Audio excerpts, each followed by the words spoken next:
산이 날 에워싸고 박목월. 산이 날 에워싸고 씨나 뿌리며 살아라 한다. 밭이나 갈며 살아라 한다. 어느 짧은 산자락에 집을 모아 아들 낳고 딸을 낳고 흑담 안팎에 호박 심고 들찔레처럼 살아라 한다. 쑥대밭처럼 살아라 한다. 산이 날 에워싸고 금음달처럼 사유어지는 목숨. 금음달처럼 살아라 한다. 금음달처럼 살아라 한다. 안녕하세요. 김옥TV 시사도민고 김옥 교수의 스피치 횡단열차 힘차게 출발합니다. 많은 관심과 응원, 참여, 좋아요, 댓글 공유, 구독과 알람 설정을 부탁드립니다. 오늘은 우리가 좋아하는 청록파 시인, 한국 시단에서 김소울과 김영랑을 잇는 시인으로 향토적 서정을 민요가락에 담담하고 소박하게 담아냈던 박목월 시인의 시를 읽어봅니다. 박목월 시인은 태어난 지 100일 만에 경상북도 월성으로 이사가서 그곳에서 성장했습니다. 그곳은 지금의 경주죠. 1933년 대구에 있는 개성중학교에 다닐 때 어린이의 동시 통, 딱딱, 통, 딱딱, 통, 짝짝. 바로 이 시가 특선됐습니다. 그의 신가정의 동요 제비맞이가 당선됐습니다. 어릴 때부터 글솜씨가 빼어난 거죠. 1935년 일본으로 건너가 영화인과 어울려 지냈고 1946년부터 개성중학교 이화여고 교사로 근무했습니다. 서울대학교, 연세대학교, 홍익대학교에서 강의했습니다. 한국문필가협회 상임위원, 조선청년문학가협회 중앙위원, 한국문인협회 사무국장, 문총구국대 총무, 공군 종군 문인단 위원을 역임했고 1957년 한국시인협회 간사로 있다가 1968년 회장이 됐습니다. 한때 신아방, 창조사 등의 출판사를 운영했고 산아방이죠. 산아방, 창조사 등의 출판사를 운영했고요. 아동, 동화, 여학생, 시문학 등 이런 잡지의 편집인을 했습니다. 1962년 한양대학교 교수 취임해서 76년 물리대학장을 지냈고요. 73년 시전문지 심상을 펴냈습니다. 문학세계는 풍요롭습니다. 그의 문학세계 참 대단했는데요. 1939년 정지용의 추천을 받아 문장에서 별처럼 그것은 연륜이다, 상끈을 등이 발표된 문단에 나왔습니다. 시의 인생 초기 시집 청록집 1946년에 나왔죠. 1955년 산도화를 펴낸 시기 그의 초기입니다. 대단한 작품들이 나왔죠. 그 이후에 1959년 난기타, 64년에 청담이 나왔던 시기가 중기가 됩니다. 후기는 경상도의 가랑잎, 이 작품이 나온 1968년 이후입니다. 초기에는 자연을 보는 입장에 서 있고 후기에는 사회 현실을 인식하는 입장에 서 있었는데 소재가 자연에서 일상의 삶으로 바뀌고 표현 방식도 객관적인 스케치에서 주관적 내지는 자응시형으로 사회적 자응시형으로 바뀌었습니다.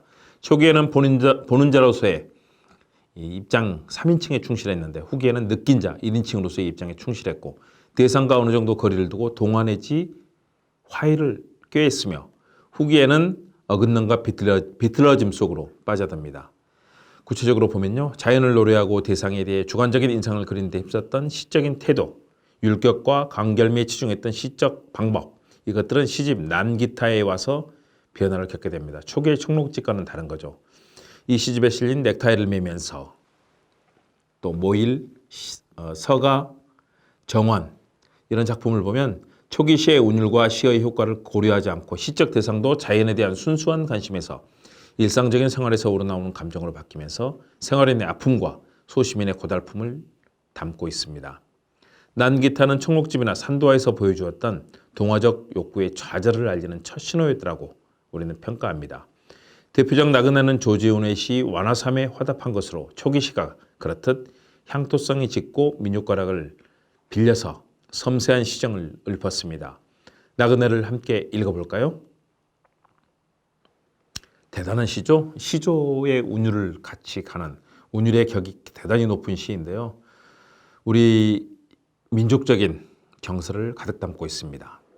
나그네, 박목월. 강나루 건너서 밀밭길을 구름에 달가듯이 가는 나그네. 길은 외줄기,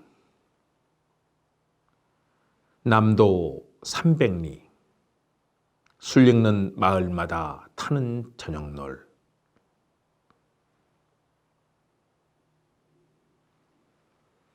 구름에 달가듯이 가는 나그네.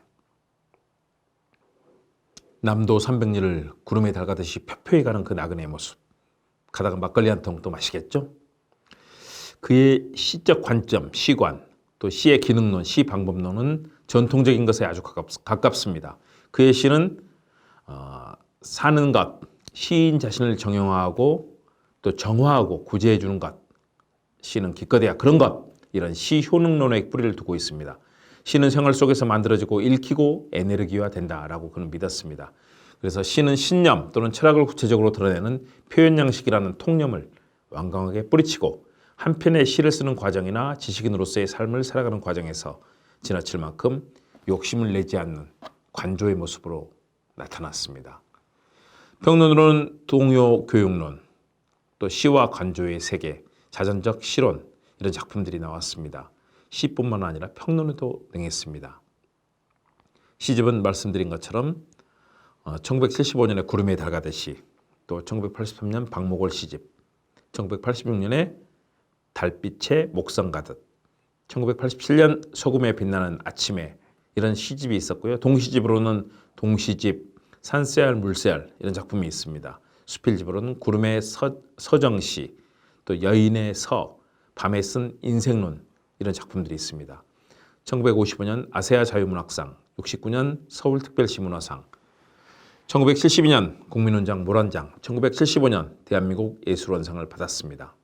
박목월의 넉넉하고 또 우리 한국적인 정서를 담아낸 멋진 시, 민족적인 정서가 잘 드러납니다. 이런 시를 읽다 보면 저절로 운율도 살아나고 말하기도, 스피치도 그런 실력이 늘어납니다. 김옥TV 사도민고 김옥 교수의 스피치 횡단열차, 오늘은 박목월 시인의 시를 함께 살펴봤습니다. 고맙습니다.